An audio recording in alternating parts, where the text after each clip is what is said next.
आप सभी का स्वागत दोस्तों। इस बार मेरे गाँव में और मैं आपके साथ शेयर कर रही हूँ कुछ पहले का ये वीडियो जो मेरे पास पड़ा हुआ था। मेरे गाँव का है जब मैं खेतों के बीच से गुज़र रही थी और कई लोगों ने मुझे बोला था कि मैं गाँव का कोई वीडियो उनके साथ शेयर करूँ, तो ये स्पेशली वीडियो उनके लिए है। तो आप देख रहे होंगे मैं खेतों के बीच में हूँ और शाम का धुंधला जो है होने लग गया है। लोग अपने घरों को वापस आ गए हैं और शाम के खाने की तैयारियां शुरू हो गई हैं लोगों की। वैसे भी गांव में शाम का खाना या दिन का खाना जो भी टाइम का खाना हो जल्दी बन जाता है, बिल्कुल एक्यूरेट टाइम से। और ये देख रहे होंगे आप बीच बीच में ये जो है अंजीर का पेड़ है और हमारी पहाड़ी भाषा में इसे तिमला कहते हैं। इसको भी घास के लिए लोगों ने काट लिया है अभी, क्योंकि इस समय यहाँ पर थोड़ा-सा घास की कमी हो जाती है। आपको दिख रही होगी घास भी बहुत छोटी-छोटी है, तो लोग जो हैं पेड़ों के पत्ते काट कर उससे घास का काम लेते हैं। और खेतों में भी आपको दिख रहा होगा अभी कुछ खास नहीं बो रखा है।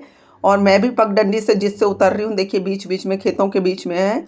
कूद-कूद के मुझे जाना पड़ रहा है। और इस खेत में मुझे लगता है झंगोरा लगा रखा है। झंगोरा तो बहुत सारे पहाड़ी लोग समझते होंगे झंगोरा क्या होता है, लेकिन मतलब देसी में मुझे नहीं पता कि उसको क्या बोलते हैं, लेकिन ये झंगोरे का खेत है। और बीच में देखिए आप खेतों से निकलती हुई पगडंडी है जिस पर चलकर लोग खेतों में जाते हैं। बेसिकली पहाड़ में जो होते हैं सीढ़ीदार खेत होते हैं, क्योंकि ज़्यादातर खेत जो होते हैं पहाड़ों को काट कर बनाए जाते हैं, इसलिए पहाड़ों में सीढ़ीदार खेत होते हैं। वो एक दूसरे से जुड़े हुए होते हैं सीढ़ीदार खेत। बिल्कुल दूर से जैसे आप देखेंगे उनको तो आपको ऐसा लगेगा सीढ़ियाँ न नुमा खेत हैं, एक दूसरे से जुड़े हुए सारे। और ये देखिए ये बीच में जख्या के प्लांट हैं जो आपको दिखाई दे रहे हैं। जख्या पहाड़ी में छौंका लगाने के लिए यूज़ किया जाता है। बहुत लोग जो पहाड़ से हैं वो जानते होंगे जख्या क्या होता है। और ये देखिए मुझे भी पत्थरों से चढ़कर जो है निकलना पड़ रहा है यहाँ बीच-बीच में। तो हमारे लिए तो थोड़ा मुश्किल ही है यहाँ से निकलना। नीचे तक देखिए जहाँ तक आपकी नज़र जा रही है पूरे सीढ़ीदार खेत हैं बीच-बीच में। और ये छोटा-सा पेड़ जो आपको दिखाई दे रहा है ये खुमानी का पेड़ है, एप्रिकॉट का नहीं है। ये खुमानी इस पर लगती हैं। मुझे इसलिए पता है कि मैं जब भी आती हूँ इससे खुमानी तोड़कर खाती हूँ। अभी भले ही आपको नहीं दिख रही है उस पे। और देखिए उस दूर सामने दूसरा गाँव दिखाई दे रहा है, रोड आती हुई दिखाई दे रही है। ये हमारे गाँव के सामने का गाँव है जो आपको नज़र आ रहा होगा शाम के टाइम। यहाँ भी थोड़ी-थोड़ी खेतों में आग लगा रखी है लोगों ने, मतलब कि जो खेतों का कूड़ा-करकट होता है वो जलाने के लिए। और मैं जब भी गाँव आती हूँ तो मुझे इस तरह से खेतों के बीच में घूमना, खेतों में दौड़ लगाना या चलना, इस तरह से प्रकृति के नज़दीक रहना। देखिए इस खेत में भी आपको कुछ बोया हुआ दिखाई दे रहा होगा। मुझे खुद नहीं पता इसमें क्या बोया गया है, लेकिन ये अभी रिसेंटली उन्होंने बोकर बुआई की है और बिल्कुल प्लेन कर दिया है खेतों को। तो मुझे बहुत अच्छा लगता है इस तरह से खेतों के बीच में आना, प्रकृति के साथ रहना। और देखिए कितनी शांति चारों तरफ आपको दिखाई दे रही होगी यहाँ पर। नीचे हमारा घर दिख रहा है जो ग्रीन है, उसके नीचे मेरी मम्मी का घर है। ये भी मेरे हमारे कोई भाई लोग लगते हैं उनका घर है, क्योंकि गाँव में रिश्ते नाते ऐसे ही होते हैं। लोग एक दूसरे को चाची, नानी, दादी, भाई, बहन, रिश्ते, चाचा सब इसी तरह के होते हैं गाँव में रिश्ते नाते। और ये भीमल का पेड़ है जो आपको दिखाई दे रहा है।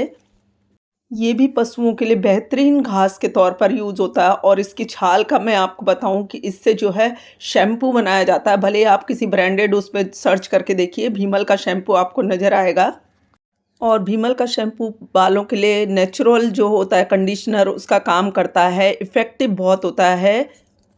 लेकिन हमारे यहाँ तो देखिए बिल्कुल प्राकृतिक तौर पर मतलब मौजूद है। पहले हमारी नानी-दादी इस तरह से इसकी छाल निकाल कर उससे सर धोया करती थी। और ये भी देखिए हमारे किसी मतलब भाई-वाई हैं उनका खेत है। मैं गाँव में मैंने बोला ना रिश्ते नाते ऐसे ही होते हैं। और धीरे-धीरे देखिए शाम का धुंधला बढ़ने लगा है। मुझे घर से आवाज़ें आ रही हैं कि मुझे घर वापस आना चाहिए। मम्मी बोलती है कि अब लेट नाइट तक मत घूमा करो या थोड़ा देर तक मत रहा करो खेतों में, क्योंकि डर रहती है आजकल बाघ-वाघ की भी थोड़ा बहुत, हालाँकि हमारे यहाँ नहीं है। और ये देखिए खूबसूरत कनेर का पेड़ जो मतलब पीले कनेर के फूल हैं इस पे, ये मेरे भैया हैं उनके घर के आगे लगा हुआ है। देखिए कितने सुंदर उस पर फूल खिल रहे हैं, जबकि कोई देखभाल उसकी नहीं होती। घर में आपको दिख रहा होगा पूरे ताले लगे हुए हैं।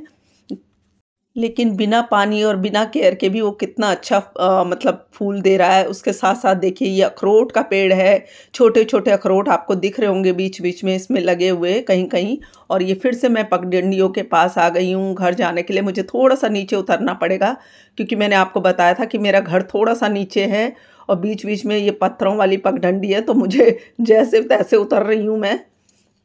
अपने घर की ओर जा रही हूँ और अभी बीच में जाते-जाते कई लोगों के घर पड़ेंगे, जो मुझे चाय-वाय के लिए पूछेंगे। गाँव में एक ये बात होती है कि अपनापन बहुत होता है।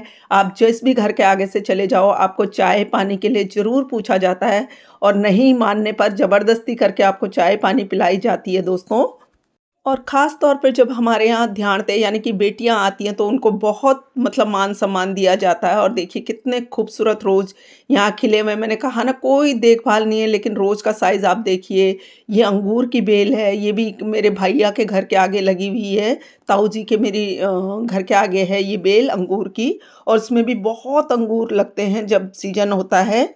लेकिन आजकल यहाँ भी बंदरों का बड़ा आतंक है, तो उम्मीद करती हूँ दोस्तों मेरे साथ खेतों का ये सफ़र आपको पसंद आया होगा।